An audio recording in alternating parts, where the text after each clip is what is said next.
Hello and welcome to the first episode of Behind Me Lines. This new show doing on All For United. It's a show where we'll be interviewing some of the rival fans before our match again on the weekend or midweek. And then what we're going to do is we're going to chuck it out to you guys so that we have a little bit more information on how the opposition plays, some of the strengths and weaknesses. And just generally, it's nice to open the net a bit wider and not just talk United all the time. It's nice to talk, a bit of Palace, and that's what we're going to be doing today. And I'm joined by Diyar, who is from the Back of the Nest podcast. It's a brilliant podcast. If anyone's looking to learn more about Palace, make sure you check it out. So Diyar, welcome to the show, mate. Thank you for having me on. No problem at all. How are you finding the weather? It's absolutely scorching here, mate. It's 26.5 degrees. I had a nice little day out earlier on today, and I'm going to go out after this. How are you finding it? Yeah, I don't know what's going on. It's like we're in September. We had a little cold period, and then we've gone back to summer weather. It's just I don't know what's going on. It's typical British weather, but I'm going to be heading out as well. Absolutely, mate. No, it was freezing, wasn't it, last week? And I thought, it's gone. But mate, Britain's crazy. Everything's crazy out of Britain, so we might as well enjoy it while we've got it. But look, let's just jump straight into it because we've only got 20 minutes today. But we've got a lot to get through. So obviously, a lot of people have been quite negative about Crystal Palace. That's what I've seen anyway online. When I saw a lot of people doing their relegation predictions, I don't know, but Palace were in there, and I was quite surprised about that because when I look at that squad, it's got quality in there. I think Palace is a well-drilled side, but I suppose there is maybe some truth to why people are putting Palace near the relegation zone. What sort of shape are Palace in going into the season? Well, it's been a weird one because, of course, we had last season we ended it with an 8-game winless run where we lost 7 games in a row, and in the final day of the season, we basically had a draw against Tottenham, and it was 8 games without a win. And then going into the season, I can understand why people are predicting us to go down because of how negative it was last season, and we only scored 31 goals in 38 games and managed to stay up, which sounds crazy, but that was due to our defense, really. And I guess people are never in favor of Palace. You look at Palace, just a small club, in terms of stadium in South London, not one of the richest financially, but I feel like we've done pretty well since we've been in the Premier League, and we've had our ups and downs, and of course people are going to be predicting us to go down, and my prediction for this season personally for Palace is just to stay up in the Premier League. And some Palace fans will disagree, but I just feel like maybe Roy Hodgson, maybe that's why people are predicting us to go down because of how negative he plays, but I'm pretty sure that we'll stay up unless something goes drastically wrong. We've had good summer so far, brought in a couple young players, so hopefully with Roy Hodgson he will be able to keep us up, but I understand slightly where people are coming from, why they might predict us to go down. Yeah, I definitely see the Roy Hodgson point. I think he's done a good job since he took the Palace job. I think a lot of people like to throw around the word dinosaur. I don't like that. I think it's disrespectful. There's a lot of older managers who've got a wealth of experience. Obviously, there is that case where football evolves, and you do want a manager that's looking to be progressive and with the times. But when Hodgson left England, he was definitely someone whose stock was low. He was obviously, his reputation was hit, but anyone that has England jobs, reputation's hit. Let's be honest, it's the poison chalice. But he's come to Palace, and I think he's done a fantastic job. Especially last year, I watched Palace quite a lot, and I think very well drilled. You're right, it's quite a defensive style of playing. How does that sit with the fans? Is that something which the fans are getting a little bit uneasy of? And you look around, perhaps, Eddie Howe. I'm not an Eddie Howe fan, but he's someone who he would bring more of an attacking style of play. Is it a case of, this might be Hodgson's last season and that's why these rumours are coming around? Yeah, 100%. I think it is his last season. He's in his last year of his contract. He had a contract extension last summer. And the Eddie Howe rumours, it seems like there is a link there between Eddie Howe and Palace. Of course, it seems like he's taking a break right now. But hopefully after the break, we might see him at Palace. And that wouldn't be a major surprise. But yes, Roy Hodgson's football is negative. It is very negative. And Palace fans last year, including me, were just saying enough is enough.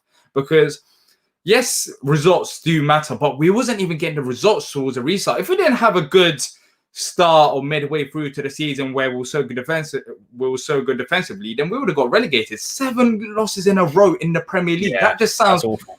Yeah, it's not right. And the fact that these players seem unmotivated, and he said during that losing streak that we just have to get through these games. And if your manager's saying that not really inspired, then yeah, of course you're going to struggle. So I feel like this season, that's why my expectations are like this, because I'm like other Palace fans. Just get through the season. Maybe the other Palace fans have high expectations, but for me, it's just get through the season, let Roy Hodgson keep us up, and then move on. Because I don't believe, no matter how many good players that we get, I don't believe Roy Hodgson will take us to the next step because of how he sees football. As you said, he hasn't really adapted to the modern era. And in terms of substitutes, I can predict the substitutions already on this show ahead of the Sunday game. So it depends on who starts, but Luka Milivojevic, Luka Milivojevic will probably come on if he doesn't start around the 72nd minute. You'll have Eze come on around the 80th minute. Like, it's so predictable. It really is. So that's why I feel like we need a new manager, because we've had players like Max Meyer who hasn't had a run in under Roy Hodgson, and we haven't seen the best out of him. And as I said, hopefully Palace stay up, and then next season we kind of bring in someone fresh and with new ideas. Yeah, well said, mate. I couldn't agree more with that. And you do mention Max Meyer. That's one that puzzles me, because I remember when he was on a free transfer, you even had people like Liverpool looking at him. I'm pretty sure United were linked, but United are linked to everyone. So, that doesn't really, those links probably weren't that strong. But, he's obviously a talented player, and I haven't seen much of him to suggest that. And that's obviously to do with the tactics, isn't it? I haven't seen much to suggest that he's a player that left with that high reputation. So apart from sort of Wilf Zaha, because obviously he's the main man, he's someone that I'm a massive fan of. If United can't buy Sancho, then I'd be happy to go and get someone like Zaha. I think he's probably one of the most disrespected players in the league. I think this whole diving thing, look, every forward dives. Everyone pays for the penalty, right? You see the contact, you go down. Zaha's not the first, he's not going to be the last. But what I like about him is he scored a fantastic goal against Southampton. He's someone that can beat a man, tricky. I think he's matured a lot. When he came to United, it was obviously a very difficult move for him. If Sir Alex had stayed, I think he would have seen a much better Zaha. But apart from Zaha, what are the other threats that United should be looking out for when we play on the weekend? So quickly with Zaha, I should mention that he has a different role this season, where last season Zaha's numbers were really bad. Like, if I'm at a position team and I'm looking to buy a player, I'll be honest with you, I would not match Palace's valuation, because yes, it's not all about the numbers, but the fact that he got around 3 goals and 5 assists, something like that, that player there alone is not worth £50 million. But of course, there's a bigger picture to that. But he didn't have his greatest of seasons. And the reason for that was that Zaha was told to go back and defend. And it took out the creative spark of Zaha, because this guy is not a defensive player. He's a player that you give the ball and you'll go past 2 or 3 players. And he wasn't able to do that. So this season, Roy Hodgson has changed it about. He has a more of a forward role where you could expect him to start up front and drift out wide as well. So a bit more fluid. So I will tell you guys to watch out for Zaha for this game, because I feel like he's slowly reaching what we saw previously a couple of years ago. So that's with Zaha. And in terms of other threats, I'm not too sure really, because in the Southampton game, it was really Zaha and a defense, and I wouldn't pick out anyone from a defense as a threat going forward. So it might be Andros Townsend who got an assist, but it depends on who starts as well. I'm not too sure if Roy Hodgson changed it about. If Eze starts, then of course he's going to be a massive threat as well, because we signed him from QPR, creative player, very calm on the ball, and it's just fantastic to watch. He's going to be one of them players alongside Zaha who can actually create opportunities, which we haven't had before. So hopefully if Eze starts, he might be a threat, or Andros Townsend. Even though that doesn't sound exciting, he had a pretty good game against Southampton. So if he continues that, then maybe he could get another goal or assist. Eze is an interesting one. I watched him in the Championship. I thought he looked really good, and I'm expecting him to break in. Obviously, he's making his way slowly into this, integrating him slowly, but I expect him to be, starting alongside Zaha. And that's actually really exciting, isn't it, for Palace? You've got two very exciting, tricky wingers. I don't think Townsend's a bad player as well. I think he has his moments where he's good. But when we go back to that sort of Southampton game, you guys just sat back. It's 27% possession? Yeah. That's not really good enough, is it? And is that going to be the same thing that happens when we play you, obviously, on the weekend? Yeah, 100%. It's going to be the same thing that happens. It doesn't sound good enough, but for me, I'd prefer results. It might actually get us a result. And when you actually watch it play, of course, when you look at the stats, 27% is like, what on earth? You guys got absolutely battered. How on earth did you win 1-0? Is this FIFA? But it's not quite straightforward like that. When you was actually watching the game, you could easily see Palace's tactics. Sit back and hit them on a counter. Last season, we wasn't a threat going forward, even on a counter. And I feel like that's why we only scored 31 goals in 38 games. But in pre-season, of course, it's pre-season. And in a Southampton game, we've seen one thing, that Palace have turned it up in terms of counter-attacking football. And that's what we've done against Southampton. They had majority of the ball, but Palace don't mind that under Roy Hodgson. You can have the ball, but it's about creating chances. In the first half, we handled Southampton pretty well. Going out wide and then crosses into the box, and we handled it perfectly. In the second half, they upped the intensity, and then, of course, that changed a bit because we couldn't match it. But overall, I wouldn't look at it and say 27% possession. That they absolutely battered us, because that's what Palace want to do, and we'll do that against United as well. But whether we'll be as good in the counter attack, I'm not too sure. But of course, it's going to be greater struggle because of the players you got considered Southampton. But yeah, don't be surprised if we just sit back, because that's what we've been doing under Roy Hodgson. Yeah, no, I expect that completely. If I look at the way you guys are going to play and the way the teams we've struggled to play against, it's actually the teams that do sit back, that low block and hitting us on the counter. I do think United have always struggled against Palace, probably for the last 2 or 3 seasons. That's how I feel. When I see Palace, I mean, are we home or away? I don't actually know. You guys are home. We're home. So yeah, maybe. Well, every time we go away, it's a hard game, and I think, oh no, it's always the crowd plays a big difference. The crowd's no crowd anymore. Yeah, then there's no crowd, so that makes a big difference. But what I do think is that United do struggle against that sort of low block, that compact style, and getting broken on the counter. Obviously, with Bruno Fernandes now coming in, Donny van der Beek's another one. We've got a lot more creativity. Pogba should play. Hopefully, I know he's had COVID, so he's been quarantined. But I think that's probably what I have noticed with Palace is actually that you guys play better in the bigger games. I mean, remember the last few years against City, you've beaten them. You've played really well against City. They're difficult to play against, especially on the counter. So for sure, I think an area where United have to look out for is that counter attack, because we will commit men forward. I've got defense as well. If you look at the 2 centre backs, Maguire and Loftus-Cheek. So for sure, how are you expecting to line up, and what do you think the formation is going to be for Palace? And I'll tell you United's ones after.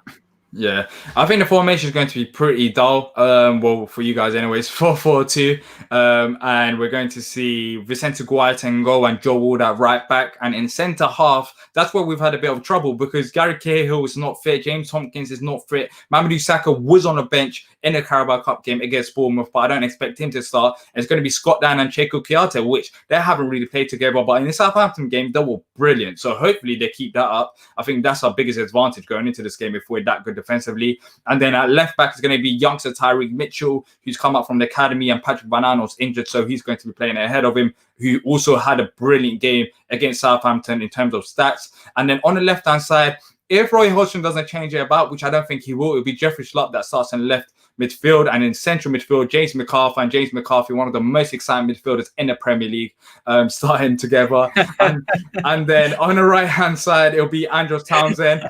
And then up front, it'll be Michi Batshuayi, it'll be Jordan Ayew and Wilfried Zaha, because I don't think Roy will change up a winning side. But we might see substitutions, of course, throughout the game, and maybe Eze coming a bit earlier than Roy's 80th minute mark, maybe the 70th minute.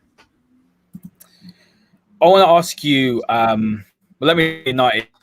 I think we'll go for 4-2-3-1. De Gea, Wan-Bissaka, Maguire, Lindelof, Shaw. Possibly Van der Beek. We might play a creative midfield. Van der Beek, Pogba, Bruno. Perhaps if not Pogba, it might be Fred. And then the front three will be Greenwood, Martial, Rashford. I think there's more than enough quality. Obviously, you'll probably agree with that. But one question I'll ask you is about Aaron Wan-Bissaka, because obviously he came from Palace, had a fantastic breakout season. 1-on-1, probably the best defender in Europe, I would argue. Fantastic player. Came to United with a massive price tag, 50 million. You guys did really well for that.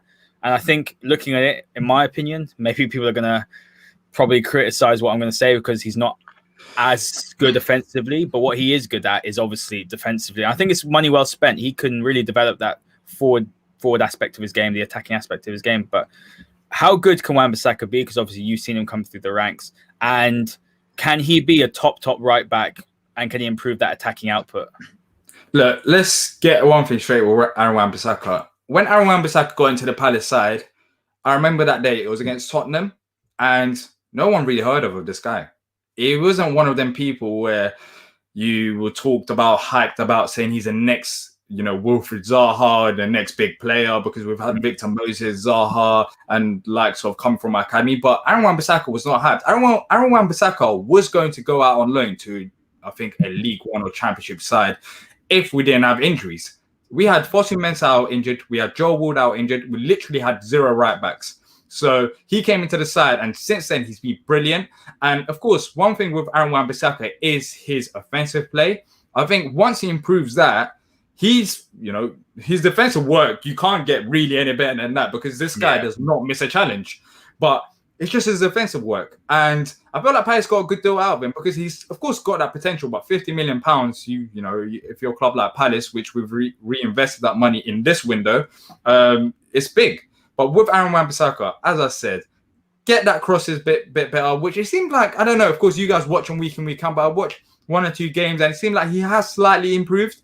But definitely improved, yeah. Yeah. Once he masters that, he's still young as well, because there's so much pressure on these young players where you expect them to come to sides like United and Cities and say, all right, cool, perform at your potential. Let him live up to his potential. Let him develop under Solskjaer or whoever's going to stay there in the long term. And he will be that player. He'll be one of the best right backs in the world, which he already is, but he'll be the best if he can get that offensive work. Yeah, absolutely. Something I do want to ask quickly before I ask you for your match day prediction, but he was an ex-winger, right? And a lot of people like to bring this up, and it kind of puzzles that I've forgotten that side of the game. What I will say about him is, one, we haven't had a solid right winger until Greenwood came in. So in that position, it makes a lot of difference, doesn't it, for the fullback if the right winger is of good quality. But I think another thing as well, I think his crossing is something that's definitely improved. It seems so when he gets the ball and he's high up the pitch, he kind of doesn't know what to do with it. It's his decision making. Should I go beat the man? Should I come back inside? Should I put the cross in? So why is it that someone that was a winger, and I saw a video going around maybe a month ago of his with his highlights as a winger in the academy, and he was awesome. Like, he was tearing it up. So why is it that this side of his game is just suddenly just gone? It's a good question. I'm not too sure. Of course, I think it was, I can't remember who exactly it was, so I wouldn't say a lie, but a coach, I think we had a injury crisis at our youth level. So that's how he went to the right back. And then, of course, he performed there, and that's why he played at right back. But I feel like he's just, as you said, his decision-making isn't quite there. But because I didn't watch Aaron Wan-Bissaka week in, week out at youth level, I'm not too sure if anything has changed. Maybe this is how he was. Because we're not playing that Cat 1 football in the academy, maybe he was just good enough going forward. When you look at the videos, they're not against the best opposition in youth football, because we're just changing our academy right now to be Cat 1, building new academy facilities. So maybe with the opposition that he played, he looked much better going forward. And now that he's playing in a much tougher division, of course, because he's playing first in football and he's playing against much tougher opposition, maybe it's just one of the things where he's still trying to adapt. Because, of course, some players just adapt like that, and you'll see players coming to the side and be like, yes, I'm a Premier League footballer. With Aaron Wan-Bissaka, even at Palace, at first he was really bad going forward, but he improved, and it seemed like he's still improving at United. So I think it's just a process. I think it's a process with him. Once he plays in a system for another full season and understands the players around him, I feel like his offensive decisions will improve. So it's just one of them things. I think after time, you'll see his IQ improve, and he'll be that player that we're looking at, one of the best right backs in the whole world. Once he gets that IQ right. Yeah, I completely agree. I think he's got so much potential, and he's got a lot of time. Remember, he moved to Man United, one excellent season at Palace, and then £50 million move. That's a big, and people actually really talk about enough how well he's settled. He's got a great mentality. From what I've heard from speaking to people at the club, he never causes any issues. He puts his head down. He works hard. He's very reliable. Injury-wise, he's excellent. He played so many games last season, so I think he's a fantastic signing. I'm a massive fan of him. I love his attitude, and we're really lucky to have him. So, yeah, excellent player. Okay, Diyar, I'm going to ask you for your match day prediction. Look, I'll go first. Honestly, I think... Look, I'm not going to look past the United victory. I'm not one of those that says we're going to smash you, because you're going to be compact. You're going to be well organised. You're going to be a threat on the counter. I'm going to go for a 2-0 United. That's what I've been saying on my own podcast. But what I will say is I'm going to go for a Martial goal, first goal. I was going to say Bruno penalty because that would annoy a lot of the rival fans. But I'm just going to I'm going to go safe. Tony Marshall to score, United to win 2-0. But it'll be a tough game. It's our first game, your second game. So I think we're going to be a little bit rusty. So yeah, talk to me. Are you looking at a Palace upset, or are you just going to probably just go with what the majority is saying in United victory? In our last game against Southampton, I predicted a 1-1 draw because I was not optimistic one bit, and other Palace fans wasn't, so that was a surprise. So I'm going to keep the tradition here and hope for another 1-1 draw. I feel like on the counter-attack, if we can keep it up against Southampton, we love playing against Maguire. It's not only with you guys, but even at Leicester, when Maguire was there, it's just, I don't know what it is. We just target him and he always works out. Yeah, slow. I think that is it. When you have Wilfried Zaha and Jordan Ayew, not that Jordan Ayew is a fastest player, but it always works out. And then if Wilfried Zaha plays on the right-hand side, I feel like we can be a genuine threat. So maybe we can get one goal. And if our defense is as good as it was against Southampton, we probably will concede a goal, even though they were solid. So I think it'll be 1-1. 1-1. That's bold. That's bold. We'll have a chat about it after. Yeah. But no, honestly, mate, it's been an absolute pleasure. Thank you very much for joining me today. Great insight into Palace, and yeah, you're always welcome back on All for United. And yeah, thank you very much for your time today, mate. Anytime. Thank you. And to all the listeners, make sure you hit that like button, hit that subscribe button. Every single week, I'll be doing this show behind enemy lines. I'll be talking to all of the fantastic rival fans, and it'd be a great insight for us to broaden our horizons. Not everything's about United, so make sure you hit that like button, hit the subscribe, and we will see you next time.